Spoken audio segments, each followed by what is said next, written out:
Hi mga kilay, so today is Saturday, kung hifacho, yan, nandito na sa Bukdo. Happy Chinese New Year, so samahan niyo ako today sa akong bayan. So naka-share old tato, that's 2019, at ang atong button siya is Kilay Reconstruction, but akong button siya kay Combo Bro. So since this is Kilay Reconstruction, kailangan na to i-tune down ng ihang old na color, kay since dugi na mong good siya, no, so kailang medyo nag-drain na yung color niya. So atong ibuhat, gitundo na to para niya, dili kay saturated, mag-brown lang siya.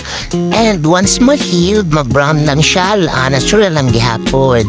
And sa mga magpa-reconstruction, like karamay na yung mga old na kilay, dinitanan akong ginadawat po kay akong ginumber one yun, ginaponsider isang form, ang color si Imani kay ma'am o ang shape niya. So wala, dili na dyan ako na siya kaya.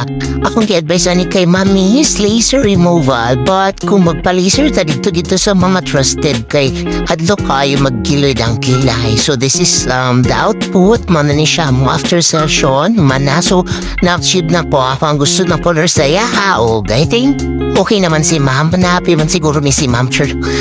And salamat kayo ma'am for trusting. So akong na-mention kagaina, diligid na akong ginadawat kay naamang uban na kilay nga ang shape ug ang color, grabe siya color, no, so dili na ako na makaya kay since reconstruction man consider na tutungod niya nga shape, isulod lang to nato. So that's all, thank you so much for watching.